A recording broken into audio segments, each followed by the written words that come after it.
हाँ तो फ्रेंड्स कहते हैं कि तुम कदम तो बढ़ाओ, मंजिलें खुद मिल जाएंगी। जज्बा है कुछ करने का तो कयामत भी ठहर जाएंगी। आइए इसी मोटिवेशन के साथ आपका स्वागत है फोकस ऑन करियर क्लासेस में। रोज की तरह आज भी हम मैथ का सेट नंबर 36 करेंगे, जो कि आज हम बता दें आपको कि इस क्वेश्चन का पीडीएफ जो है इसी वीडियो के डिस्क्रिप्शन बॉक्स में एक लिंक दिया गया है, आप जाकर के वहां से डाउनलोड कर सकते हैं और बनाने की कोशिश कर सकते हैं। ठीक है, चलिए देखते हैं आज का पहला क्वेश्चन।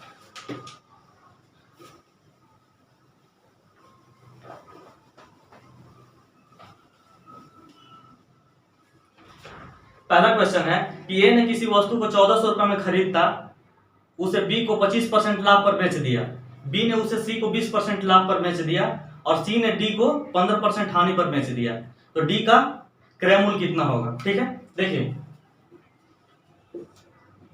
पहला क्वेश्चन है, इसका जो कॉस्ट प्राइस जो दिया हुआ है 1400 रुपया है। ठीक है, अब बोल रहा है कि ए ने किसी वस्तु को 1400 रुपए में खरीदता है और उसे बी को 25% लाभ पर, तो मान लीजिए कि 1400 में खरीदा तो बी को कितना में दे दिया। देखिए ये तो 1400 में खरीदा, बी को 25% लाभ पर, यानी कितना 125/100। अब बोल रहा है कि सी को 20% लाभ पर है से बी है से बेच देता है, तो क्या हो जाएगा 120/100। ठीक है, और बोल रहा है कि सी जो है से कोई डी एक अल्टरनेट आदमी है, उसको कितना बेचता है 15% नुकसान पे बेच देता है, यानी कि क्या हो जाएगा 85/100। इसी का हमको क्या कर लेना है, वैल्यू निकालना है। तो यानी कि हम बोल सकते हैं कि सी जो है से क्या डी को कितना 15% हानि में बेचता है, यानी कि 85% में क्या है डी है से इसको खरीद लेता है। तो यहाँ से कह सकते हैं कि डी का क्रय मूल्य हम फाइंड कर लेंगे। ठीक है, चलिए यहाँ से अगर हम करते हैं तो 25 × 5 = 125 और 25 × 4 = 100, यहाँ से कितना 20 × 6 = 120 और 20 × 5 = 100, यहाँ से कितना 17 × 5 = 85 और 20 × 5 = 100। ठीक है, यहाँ से और देखिए कैंसिल कीजिए, यहाँ से कर सकते हैं 5 से 5 कैंसिल हो जाएगा। ठीक है, और अगर यहाँ से करेंगे तो 20 से कितना बार में कट जाएगा 70 बार में कर देंगे, बचा नीचे कितना 4, यहाँ से कर देंगे 2 और यहाँ कर देंगे कितना 35, और अगर यहाँ से करें तो 2 से कितना बार में 3 बार में, यानी कि ऊपर जो बच गया 35 × 3 × कितना बचा 17। ठीक है, यहाँ से अगर करेंगे तो 35 × अगर 3 करेंगे तो कितना हो जाएगा 105 × 17। अब 17 से गुना कीजिए, 17 × 5 = 85 के 5 हो गया, यहाँ 8 बचा। फिर यहाँ से करेंगे कि 17 दही 170 और 8 कितना होता है 178, यानी कि हम बोल सकते हैं कि 1785 रुपया में डी है से इस वस्तु को खरीदता है। ठीक है, जो कि पहला का ऑप्शन नंबर जो हो जाएगा वो हमारा हो जाएगा ए। चलिए क्वेश्चन नंबर 2 देखिए।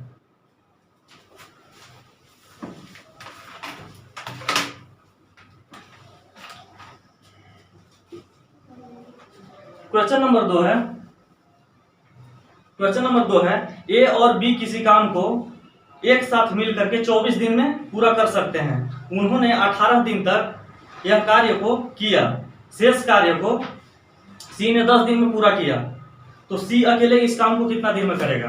देखिए ध्यान दीजिएगा, कह रहा है क्वेश्चन कि ए प्लस बी है से किसी काम को मिल करके कितना दिन में 24 दिन में क्या करते हैं पूरा कर देते हैं। ठीक है, जो कि इन लोग क्या करते हैं कि 18 दिन तक साथ में काम करते हैं, और 18 दिन तक साथ में काम करने के बाद जो काम बच जाता है उसको कोई तीसरा व्यक्ति जो है सी आकर के करता है। ठीक है, तो सी इस पूरे काम को कितना दिन में करेगा ये ज्ञात करना है। तो हम बोल देंगे कि अगर 18 दिन ए और बी मिल करके अगर करते हैं तो हम लिख सकते हैं 18 बटा कितना 24, 36 18 और 6 × 24, यानी कि बोल देंगे कि टोटल काम का 3/4 भाग जो है वो क्या है ए और बी मिलकर के 18 दिन में उसको पूरा कर दिए। ठीक है, ये इतना काम डन कर दिए यानी कि पूरा कर दिए, तो आखिर रिमेनिंग वर्क कितना बचा भाई,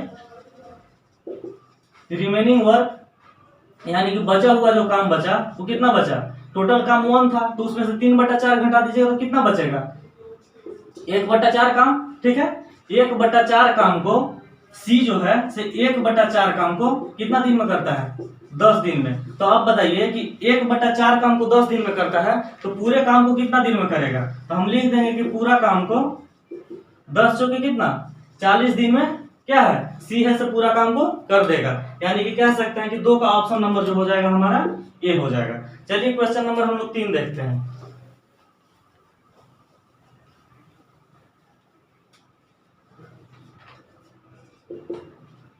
क्वेश्चन नंबर 3 है कि किसी लंब वृत्तीय बेलन का त्रिज्या 7 सेंटीमीटर है और उसका ऊंचाई जो है त्रिज्या से 2 गुना है। ठीक है, तो बेलन का वक्र पृष्ठ क्षेत्रफल ज्ञात करना है। ठीक है, आपको पता है कि बेलन किस प्रकार का होता है। देखिए बेलन यही है, यही बेलन है। अगर यहां से बात करें तो यहां से ये क्या हो गया, त्रिज्या हो गया, और यहां से अगर बात करें तो ये क्या हो गया, इसका ऊंचाई हो गया। ठीक है, तो बोल रहा है कि त्रिज्या है से 7 सेंटीमीटर है और ऊंचाई जो है इसका 2 गुना है, तो ऊंचाई बराबर हम 14 सेंटीमीटर लिख देंगे। ठीक है, अब इसका बेलन का वक्र पृष्ठ क्षेत्रफल ज्ञात करने के लिए बोल रहा है। तो बेलन का आप जानते हैं क्या, बेलन का वक्र पृष्ठ क्षेत्रफल बराबर 2 पाई r h होता है। ठीक है, अगर यहां से अगर इसको अगर हम फाइंड करें तो क्या हो जाएगा, 2 इंटू 22/7, r कितना है हमारा 7 है और हाइट कितना है 14 है। यहां से अगर करेंगे तो 7 से 7 कैंसिल हो जाएगा। अगर यहां से करेंगे तो 22 दूना 44 गुना क्या हो जाएगा 14, यानी कि बोल सकते हैं कि 14 चौका 56 के 6 हाथ में 5 बचा और 14 चौके 56 और 5 कितना 61, यानी कि बोल सकते हैं कि 616 सेंटीमीटर स्क्वायर जो है इस बेलन का वक्र पृष्ठ क्षेत्रफल हो जाएगा, जो कि 3 का ऑप्शन नंबर जो हो जाएगा हमारा सी हो जाएगा। ठीक है, चलिए क्वेश्चन नंबर 4 देखिए।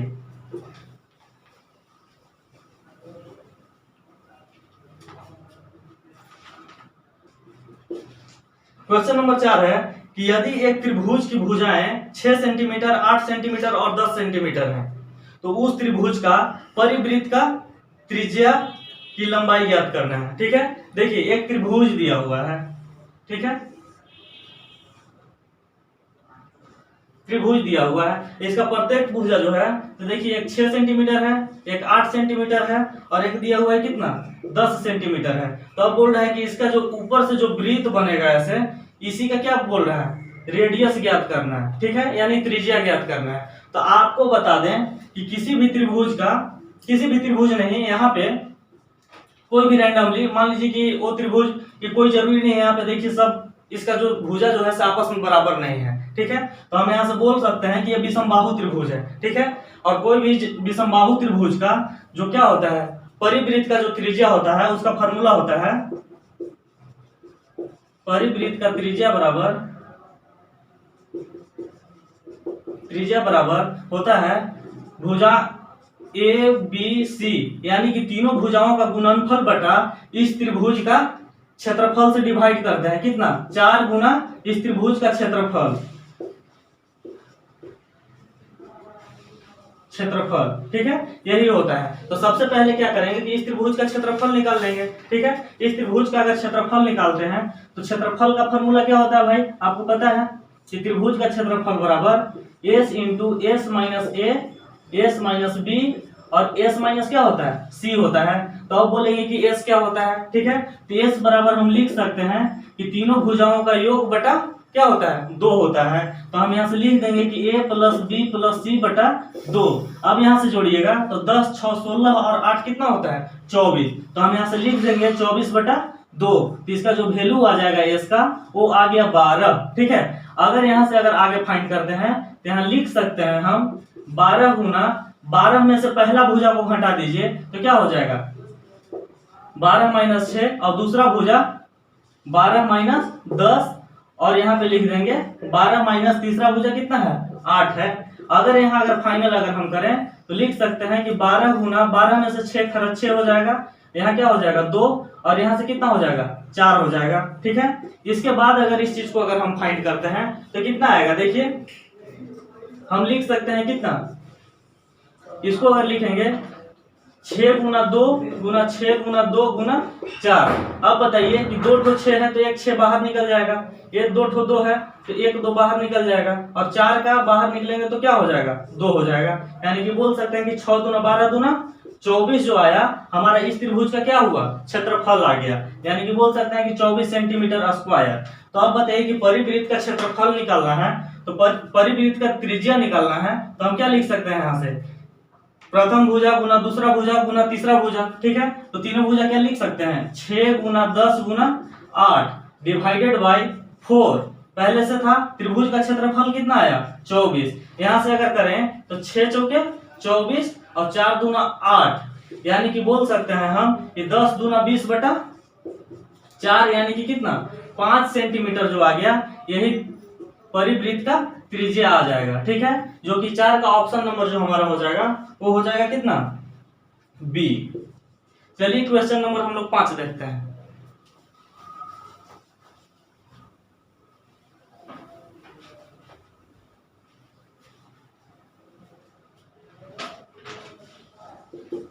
पांच नंबर क्वेश्चन देखिए, बोल रहा है कि किसी मूलधन पर 10% वार्षिक ब्याज के दर से 6 माह का साधारण ब्याज जो है वो 100 रुपया है, तो मूलधन ज्ञात कीजिए। ठीक है, देखिए अकॉर्डिंग टू क्वेश्चन बोल रहा है कि रेट जो हमारा दिया हुआ है, तो दिया हुआ है 10%। ठीक है, और बोल रहा है कि 6 माह का ब्याज,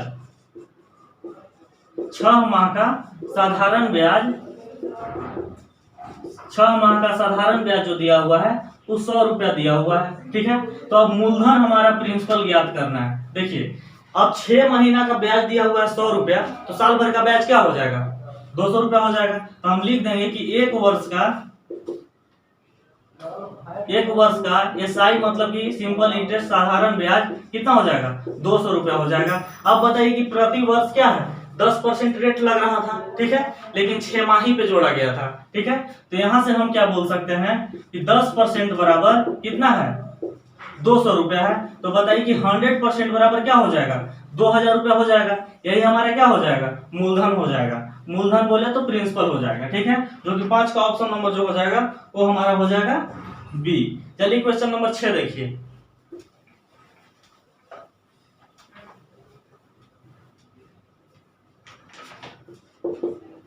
क्वेश्चन नंबर 6 है कि 12.8 का x प्रतिशत बराबर 34.8 है, तो x का मान ज्ञात कीजिए। ठीक है, चलिए देखिए दिया हुआ है 12.8 का x प्रतिशत बराबर 34 दिया हुआ है, 38.4 दिया हुआ है, 38.4 दिया हुआ है, तो यही x का वैल्यू फाइंड करना है। ठीक है, यहां से हम क्या लिख सकते हैं, 12.8 गुना x%, तो x बटा क्या लिख देंगे 100, और यहां से लिख देंगे 38.4।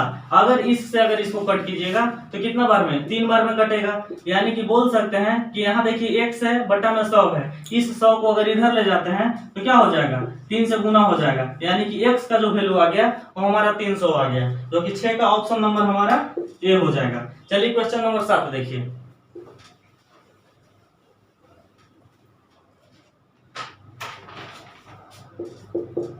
क्वेश्चन नंबर 7 है कि एक स्टीमर धारा की दिशा में चलते हुए 2 बंदरगाहों के बीच की दूरी जो है से 6 घंटा में तय करता है। ठीक है, यह धारा की विपरीत दिशा में चलते हुए उसी दूरी को 8 घंटा में तय करता है। ठीक है, यदि धारा का चाल जो है 3 किलोमीटर पर घंटा है, तो बताइए कि शांत जल में स्टीमर का चाल क्या होगा। ठीक है, देखिए क्वेश्चन कह रहा है कि 2 बंदरगाह है। ठीक है, 2 बंदरगाह के बीच की कुछ दूरी है। ठीक है, जो कि धारा जो चल रहा है इधर का चल रहा है। ठीक है, तो कहता है क्वेश्चन कि अगर जो स्टीमर है ए बंदरगाह से ए बंदरगाह अगर धारा की दिशा में अगर जाता है तो टाइम जो लगता है तो कितना, 6 घंटा लगता है। ठीक है, लेकिन यही अगर धारा के विपरीत दिशा में जब आता है स्टीमर तो उसको लग जाता है 8 घंटा। ठीक है, यानी कि बोल सकते हैं कि धारा के दिशा में और धारा के विपरीत दिशा में टाइम का जो हमारा अनुपात जो हो जाएगा से कितना, इधर से जा रहा है तो 6 घंटा लग रहा है और इधर से जा रहा है तो 8 घंटा लग रहा है। ठीक है, जो कि आप जानते हैं कि अगर स्पीड की अगर इसका अगर रेशियो की बात करें तो हम लिख सकते हैं कि टाइम का स्पीड जो होता है क्या होता है, उल्टा होता है। पहले भी आपको पता है समझने के लिए, तो हम यहाँ से 8:6 हो जाएगा स्पीड का रेशियो। अगर इसको कट करेंगे तो 4:3 हमारा क्या हो जाएगा, स्पीड का रेशियो। ठीक है, अगर इसको x के टर्म में अगर लिख लें तो क्या जानते हैं कि धारा की दिशा में जाने वाला स्पीड और धारा के विपरीत दिशा में जाने वाला स्पीड का अंतर बटा अगर 2 कर दें तो धारा का चाल हो जाता है। ठीक है, तो धारा का चाल बराबर हम लिख सकते हैं यहाँ से, धारा का चाल बराबर इधर से स्टीमर जाता है और उधर से स्टीमर आता है। ठीक है, यही दोनों का अंतर बटा क्या लिखते हैं, 2 लिखते हैं। यानी कि धारा चाल कितना दिया हुआ है, 3 किलोमीटर पर घंटा। ठीक है, अब धारा की दिशा में स्पीड क्या है, 4x है और विपरीत दिशा में 3x है, तो हम यहाँ से लिख देंगे कि 4x - 3x बटा 2 बराबर कितना, 3 किलोमीटर पर घंटा हो जा रहा है। ठीक है, तो हम यहाँ से लिख देंगे कि 3 बराबर 4 में से 3 घटा देंगे तो 1 बटा यानी कि x बटा 2, यानी कि हम यहाँ से लिख सकते हैं कि x बराबर 6 किलोमीटर पर घंटा हमारा क्या आ गया, x का वैल्यू आ गया। ठीक है, तो अब बताइए कि शांत जल में स्टीमर का चाल निकालना है, तो शांत जल में निकालने की क्या लिखते हैं, इधर से धारा की दिशा में जाने वाला स्पीड और तथा धारा के विपरीत दिशा में आने वाला स्पीड का दोनों का क्या लिख देते हैं, योग करके यानी जोड़ करके 2 से भाग दे देते हैं, तो शांत जल में निकल जाता है। ठीक है, तो अब बताइए कि ये शांत जल में निकल गया, शांत जल में निकल गया। ठीक है, देखिए यहाँ पे अब यहाँ से हम क्या लिख सकते हैं कि इधर से जा रहा है और इधर से आ रहा था, तो कितना 4 और 3 कितना 7x बटा 2 हो जाएगा। ठीक है, शांत जल में स्पीड, तो x का वैल्यू आपको पता है कितना 6, तो 7 गुना 6 बटा 2 करेंगे तो कितना हो जाएगा 21 किलोमीटर पर घंटा जो हो जाएगा से इस स्टीमर का शांत जल में स्पीड हो जाएगा, जो कि 7 का ऑप्शन नंबर जो हो जाएगा वो हो जाएगा सी। चलिए क्वेश्चन नंबर 8 देखिए।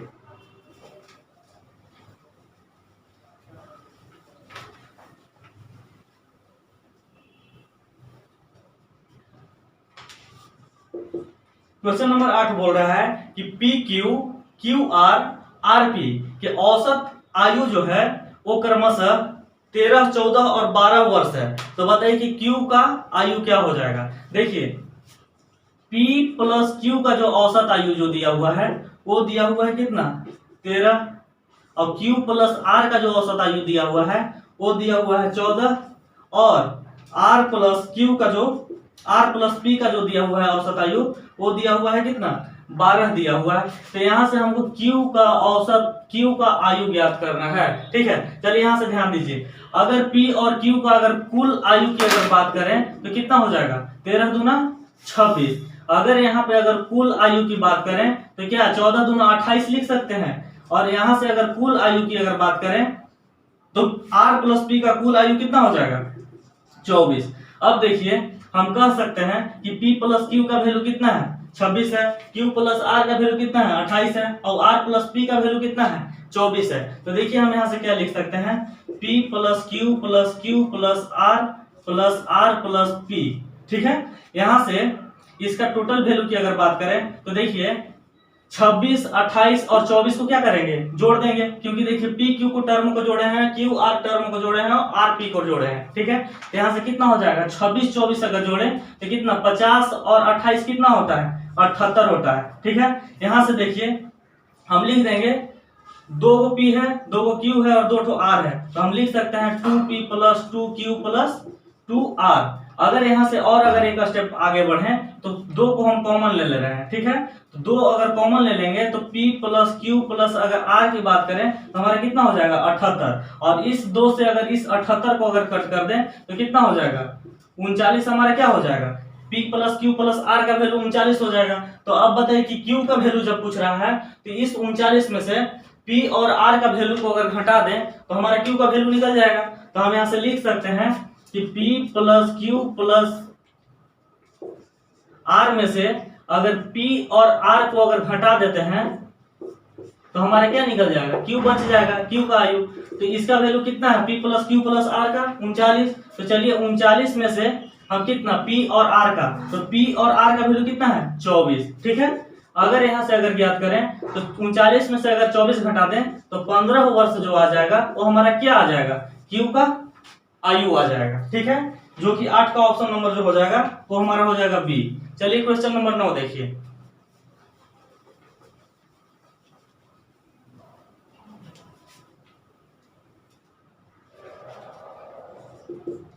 क्वेश्चन नंबर 9 है, यदि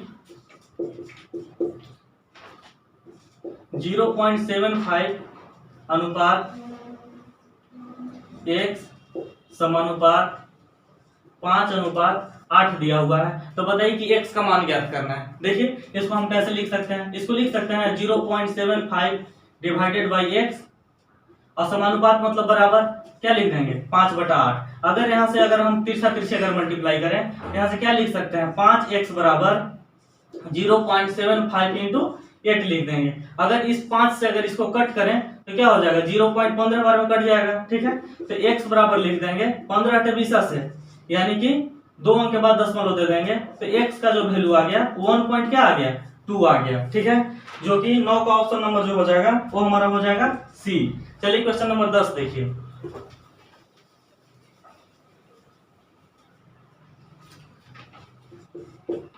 क्वेश्चन नंबर 10 है कि 1 का स्क्वायर, 2 का स्क्वायर, 3 का स्क्वायर, 4 का स्क्वायर डॉट डॉट डॉट इसी प्रकार जो है तो 7 का स्क्वायर तक है। ठीक है, तो अब इस संख्या का औसत निकालने की बात कह रहे हैं। ठीक है, तो सबसे पहले देखेंगे कि 1 2 3 4 5 से लेकर के जितना भी संख्या तक जाए ये क्या दिया हुआ है, ये हमारा एक प्राकृतिक संख्या दिया हुआ है, नेचुरल नंबर दिया हुआ है। और नेचुरल नंबर के वर्गों का अगर योग की अगर बात करें तो हमारा जो होता है कि n into N plus 1 into 2n+1/6 होता है। से क्या होता है, कुल योग होता है। ठीक है, और जितना नंबर है, मान लीजिए कि नेचुरल नंबर 7 नेचुरल नंबर के वर्गों का अनुपात, वर्गों का औसत ज्ञात करने की बात कर रहा है तो क्या है 7 वो है, तो हम n से क्या करेंगे डिवाइड कर देंगे, तो हम औसत बराबर लिख देंगे, n से n कैंसिल हो जाएगा तो हम लिख सकते हैं औसत बराबर n+1 into 2n+1 divided by 6। यानी कि यहां से हमको क्या मिल गया कि n प्राकृतिक संख्याओं का वर्गों का जो औसत होगा उसका फॉर्मूला क्या हो जाएगा, इतना हो जाएगा। तो बताइए टोटल कितना संख्या है, 7 है, तो n का वैल्यू हम 7 लिख देंगे, 7+1 इंटू 2 इंटू 7+1 डिवाइडेड बाई क्या 6। यहां से लिख देंगे 8 गुना 7 गुना 14 और 1 15/6। अगर यहां से लिखेंगे तो 15/20/6, यानी कि जो हमारा 20 जो आ गया यही क्या आ गया औसत आ गया, जो कि 10 का ऑप्शन नंबर जो हो जाएगा वो हो जाएगा बी। चलिए क्वेश्चन नंबर 11 देखते हैं।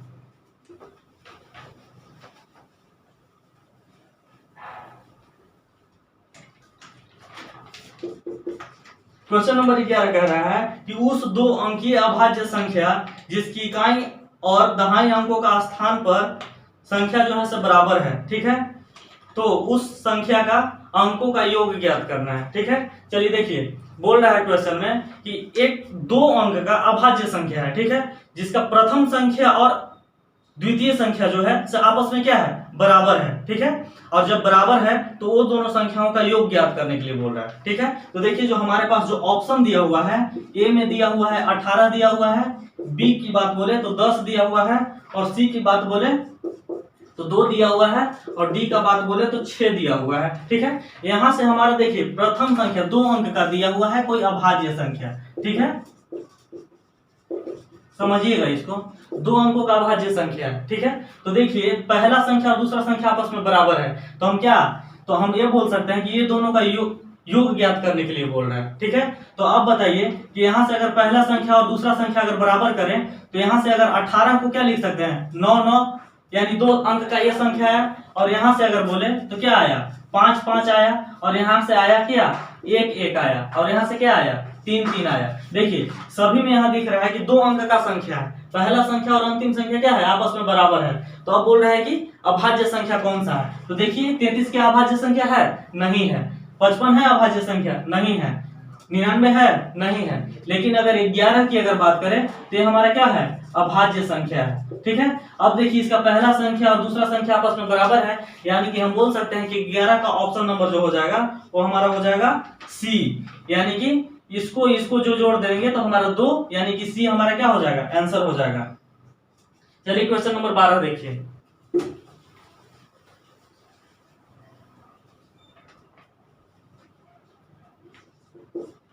क्वेश्चन नंबर 12 है कि a बटा b बराबर 4/3 है, तो बोल रहा है कि 6a + 2b divided by 4a - 2b बराबर व्हाट। देखिए इसको ज्ञात करना है। ठीक है, इस टाइप की जब भी क्वेश्चन रहता है तो a का वैल्यू सामने वाला को हम कंसीडर कर लेते हैं, तो यहाँ से लिख सकते हैं क्या 6 × 4 + 2 × क्या 3, और 4 गुना क्या है a के जगह पर 4 - 2 × 3। यहाँ से देखिए 6 चौके 24 और कितना 6 अगर बोले तो 30 हो जाएगा, और 4 चौके 16 में से अगर 6 हटा दें तो क्या हो जाएगा 10, यानी कि 3 जो आ गया इसका क्या आ गया, यही हमारा आंसर हो गया, जो कि 12 का ऑप्शन नंबर हमारा ए हो जाएगा। चलिए क्वेश्चन नंबर 13 देखिए।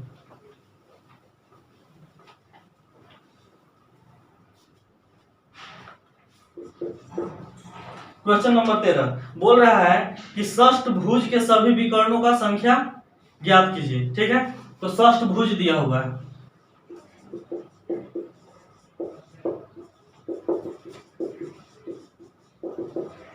वाट। ठीक है, तो षष्ठभुज या कोई भी भुज हो, उसका जो विकर्ण का जो संख्या बराबर होता है वो फॉर्मूला होता है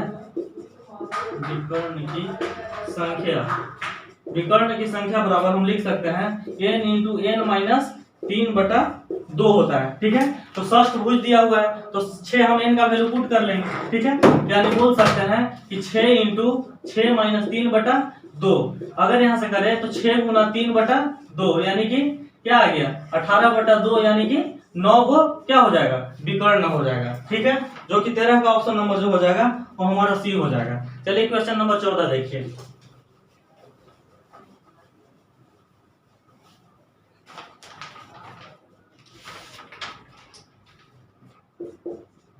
चौदह नंबर क्वेश्चन है कि वह छोटी से छोटी संख्या ज्ञात कीजिए जिसका 60% 6 से अधिक हो। तो ऑप्शन में दिया हुआ है, देखिए ऑप्शन में दिया हुआ है ए दिया हुआ है 7 दिया हुआ है, बी दिया हुआ है 6 दिया हुआ है, सी दिया हुआ है 11 और जो डी दिया हुआ है वो दिया हुआ है कितना 10। अब बोल रहा है कि वह संख्या ज्ञात करना है जिसका 60% जो है तो 6 से अधिक है। तो अब बताइए कि अगर इसका अगर 60% अगर 7 का अगर 60% निकालेंगे तो 10% क्या हो जाएगा 0.7 हो जाएगा, तो 60% क्या हो जाएगा 4.2 हो जाएगा। ठीक है, देखिए 6 से कम है। ठीक है, अगर इसका बात करें तो क्या 3.6 यानी कि 6 6 36 जो हो जाएगा 60% हो जाएगा, जो कि ये भी क्या है 6 से कम है। अगर यहाँ से बात करें 11 का तो इसका अगर 10% की बात करें तो 1.1 और 6% की अगर 60% की बात करें तो 6.6 क्या हो जाएगा इसका वैल्यू आएगा। और अगर 10 का अगर बात करें तो 6 हमारा 60% हो जाएगा।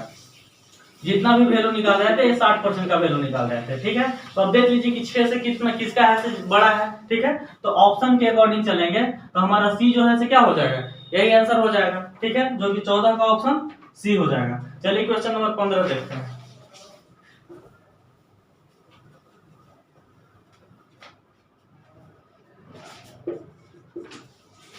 पंद्रह नंबर क्वेश्चन है कि x square plus Y square is equal to 41 है और एक्स वाई का जो वैल्यू है वो 20 है।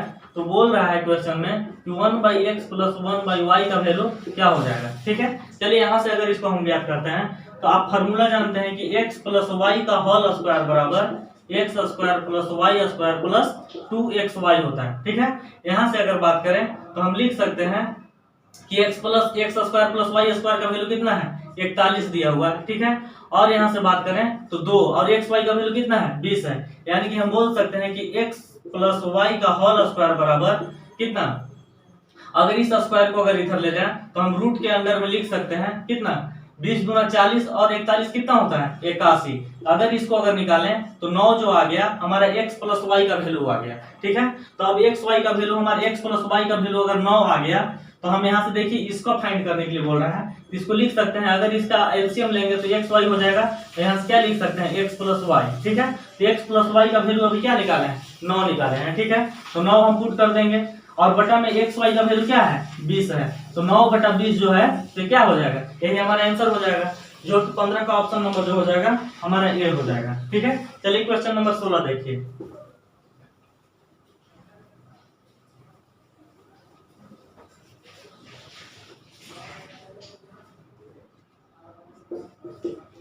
क्वेश्चन नंबर 16 है कि 2 का power 5x plus 3 is equal to 8 का पावर x प्लस 3 दिया हुआ है। तो बताना है कि x का मान क्या हो जाएगा। देखिए एकदम सस्ता क्वेश्चन है। देखिए इस क्वेश्चन में क्या करना रहता है कि ये वाला टर्म और ये वाला टर्म को आपस में बराबर करना होता है। तो हम लिख सकते हैं कि 2 के पावर 5x प्लस 3 है। ठीक है, और यहाँ पे लिख सकते हैं 8 को क्या लिख सकते हैं 2 के पावर 3 लिख सकते हैं। तो यहाँ पे लिख देंगे 2 के पावर 3 और ऊपर में क्या है x प्लस 3। यानी कि बोल सकते हैं कि यहाँ देखिए बेस बेस जब बराबर हो गया तो ऊपर वाला जो पावर होता है से क्या हो जाता है, आपस में बराबर हो जाता है। तो यहाँ से लिख सकते हैं 5x + 3 बराबर 3 × x + 3 हो जाएगा। अगर यहाँ से करें तो 5x + 3 बराबर 3x + 9 हो जाएगा। ठीक है, अगर 5x में से अगर 3x घटा देंगे तो 2x हो जाएगा, और 9 में से अगर 3 को घटा देंगे तो 6, यानी कि x का जो वैल्यू आ जाएगा हमारा क्या आ जाएगा, 3 आ जाएगा, जो कि 16 का ऑप्शन नंबर जो हो जाएगा तो बी हो जाएगा। चलिए क्वेश्चन नंबर 17 देखिए।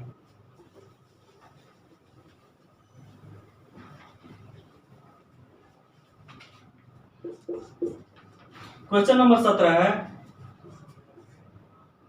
√10 प्लस √200 प्लस √596 प्लस √841 दिया हुआ है। ठीक है, इसका वैल्यू फाइंड करना है। ठीक है, इस टाइप के क्वेश्चन को हम वैल्यू अगर फाइंड करेंगे तो चलिए लास्ट टर्म से अगर चलते हैं।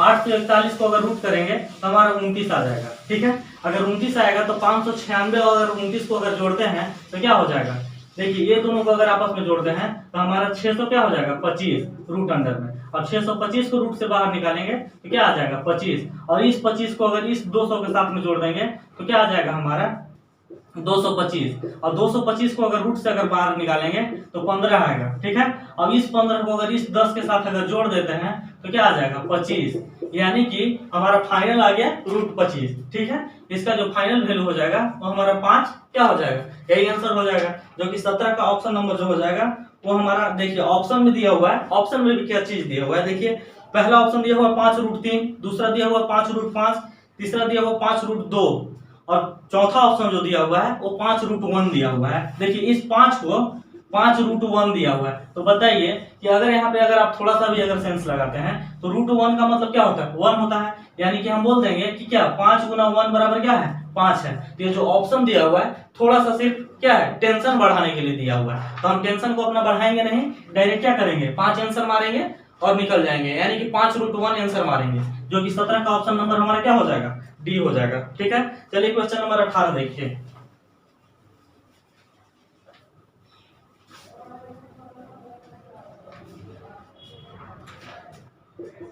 क्वेश्चन नंबर 18 है कि 20 से 80 तक के 6 के सभी गुणज का औसत ज्ञात कीजिए। ठीक है, देखिए 20 से 80 तक की बात कर रहे हैं, 6 का सभी गुणज, तो 6 का सभी गुणज मतलब क्या, 6 का अगर 20 के बाद की अगर गुणज की बात करें तो 6 चौके 24, यानी कि 20 के अगर जस्ट आगे जाए तो पहला संख्या 24 हो जाएगा। ठीक है, दूसरा संख्या बात करें तो 30 हो जाएगा, डॉट डॉट इसी प्रकार से जाएगा कहां तक, 80 तक। ठीक है, अगर 80 से अगर एक स्टेप पहले अगर 6 से गुणज जो होगा वो क्या हो जाएगा, इसमें हम भाग दे देंगे 6 से, यानी कि हम बोल सकते हैं कि 78 जो आ जाएगा तो क्या आ जाएगा, अंतिम गुणज आ जाएगा, कितना, 20 और 80 के बीच में अंतिम जो 6 का गुणज जो होगा वो क्या हो जाएगा, 78 आएगा। तो अब बोल रहा है कि ये सभी अंकों को जोड़ करके और क्या करना है, उतना ही संख्या से भाग दे देंगे तो औसत निकल जाएगा। लेकिन यहाँ पे प्रथम संख्या हमको पता है और अंतिम संख्या पता है। ठीक है, तो औसत जो हम लिख सकते हैं वो लिख सकते हैं कि प्रथम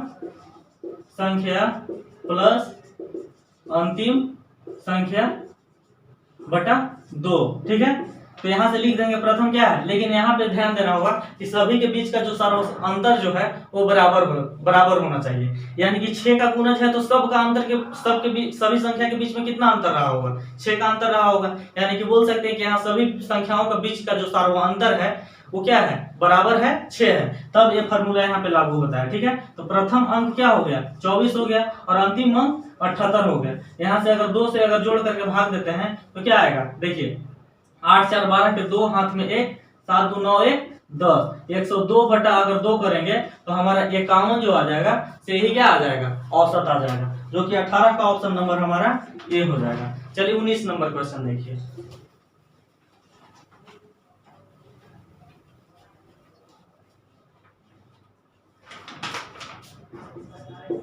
19 नंबर क्वेश्चन है कि x - 1 x - 2 x - 3 x - 4 ये सब का जो औसत दिया हुआ है,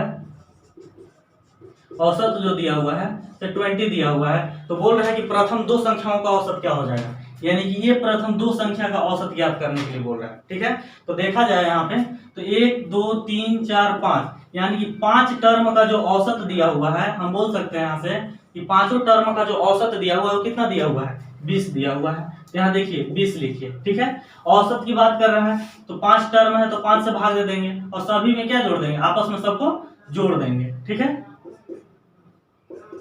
सभी को जोड़ देंगे तो अगर जोड़िएगा तो ये कितना हो जाएगा, x 5 को है तो 5x हो जाएगा। ठीक है, और देखिए -1 -2 -3 अगर -4 को जोड़ेंगे तो क्या आ जाएगा, -10 divided by 5 is equal to कितना, 20 दिया हुआ है। यहाँ से 5x - 10 बराबर 100 लिख सकते हैं और 5x बराबर हम क्या लिख देंगे, 110। यहाँ से x का वैल्यू जो आ जाएगा तो हमारा क्या आ जाएगा, 22 आ जाएगा। ठीक है, जब x का वैल्यू 22 आ जाएगा तो प्रथम दो संख्याओं का औसत निकालने के लिए बोल रहा है, तो हम लिख सकते हैं कि x + x - 1 यही दो संख्या है, इन्हीं को दो जोड़ करके 2 से भाग दे देंगे, यानी कि लिख सकते हैं कि 22 + 22 में से 1 घटाएंगे तो 21 आ जाएगा। ठीक है, बटा 2। तो हम यहाँ से लिख सकते हैं कि 22 और 21 कितना होता है, 43 हो जाएगा। ठीक है, 43 बटा 2 करेंगे तो 21.5 जो आ जाएगा, यही हमारा क्या आ जाएगा, प्रथम दो संख्याओं का औसत आ जाएगा, जो कि 19 का ऑप्शन नंबर जो हो जाएगा वो हमारा आ जाएगा डी। चलिए क्वेश्चन नंबर हम लोग देखते हैं 20, आज का अंतिम क्वेश्चन है।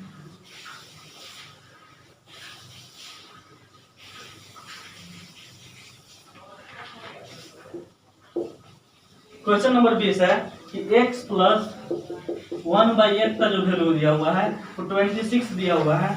बोल रहा है कि x² + 1/x² बराबर क्या हो जाएगा। ठीक है, तो यहाँ से अगर बात करें तो x² + 1/x² का अगर फार्मूला की अगर बात करें तो हम लिख सकते हैं कि x + 1/x का होल स्क्वायर -2 होता है। ठीक है, अगर 26 का अगर यहाँ पे स्क्वायर की अगर बात करें तो 26 का स्क्वायर -2 यानी कि 676 - 2 अगर करें तो 674 क्या आ जाएगा, यही हमारा आंसर आ जाएगा। ठीक है, जो कि 20 का ऑप्शन नंबर जो हो जाएगा वो हमारा हो जाएगा ए हो जाएगा। ठीक है, आज इसी प्रकार से हम लोग मैथ का सेट नंबर 36 समाप्त किए और डेली हम लोग मैथ एक नया सेट के साथ मिलेंगे। ठीक है।